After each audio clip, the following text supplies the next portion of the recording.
Hola, hola, les saluda Miss Diana, yo pertenezco al Campus Cumbres y pues el día de hoy vamos a platicar un poquito sobre historia de México, sobre uno de los hechos muy importantes en el desarrollo de la política de nuestro país, en cómo se fueron organizando desde hace tanto tiempo los diferentes partidos políticos, ¿ok?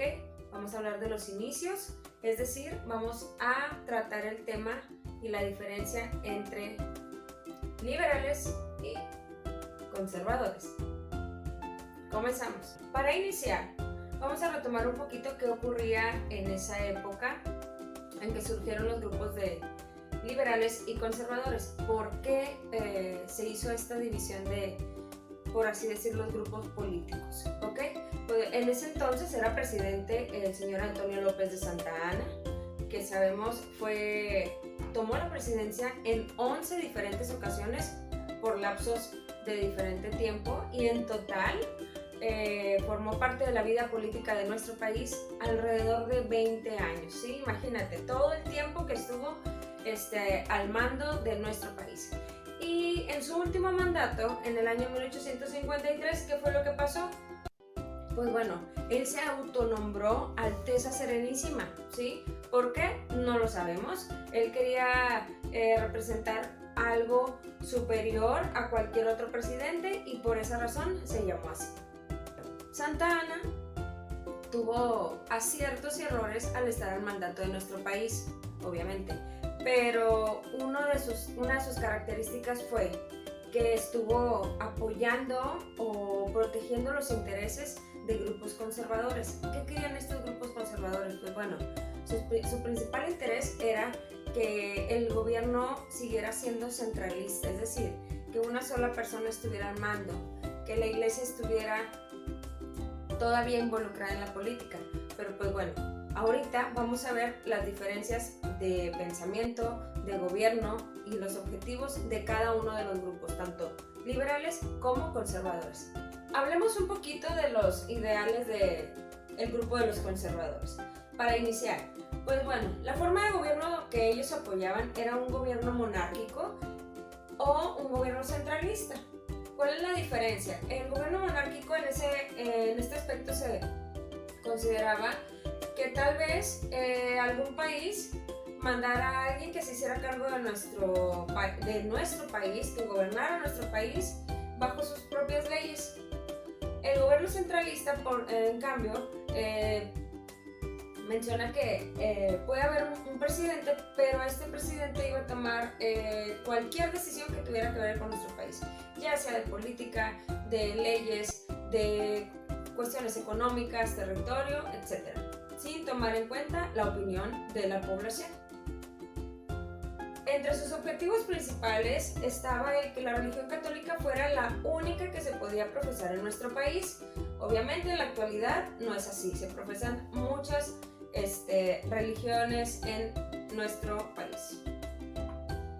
Y una propuesta también que ellos tenían es mantener los privilegios tanto de la iglesia, del ejército y de los terratenientes. ¿Por qué? Pues bueno, en ese entonces la iglesia tomaba parte de las decisiones políticas de México y no querían perder ese privilegio de estar involucrados tanto en la economía y en la política de nuestro país.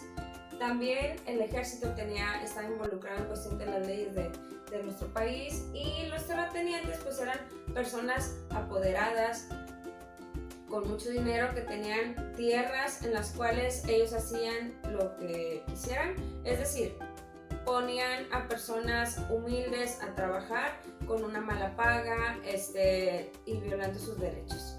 Ahora toca hablar del grupo de los liberales.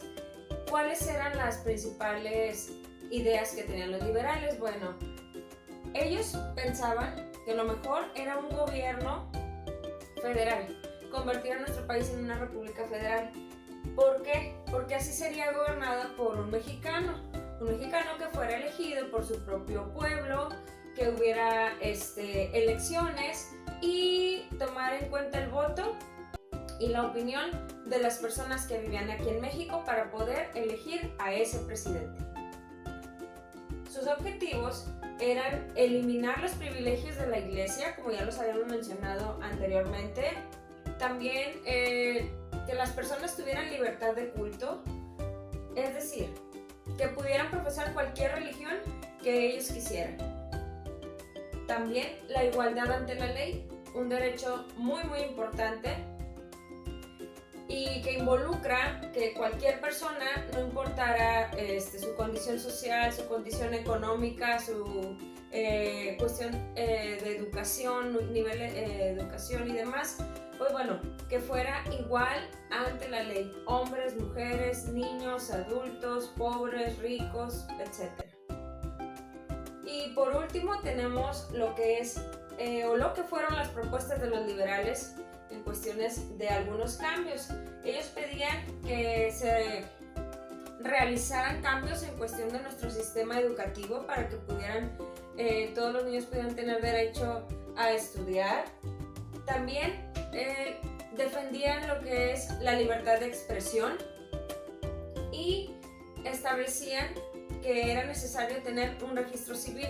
Este registro civil, pues bueno, se haría cargo de llevar una bitácora de si alguien nació, si alguien murió, si alguien contrajo matrimonio, si alguien se divorció, etc. Entonces todos estos tipos de trámites serían llevados a cabo por este registro civil, el cual estaría a cargo del gobierno. Pues espero que esta breve información sobre la diferencia de pensamiento entre liberales y conservadores te haya servido para comprender un poco mejor este tema, ¿ok?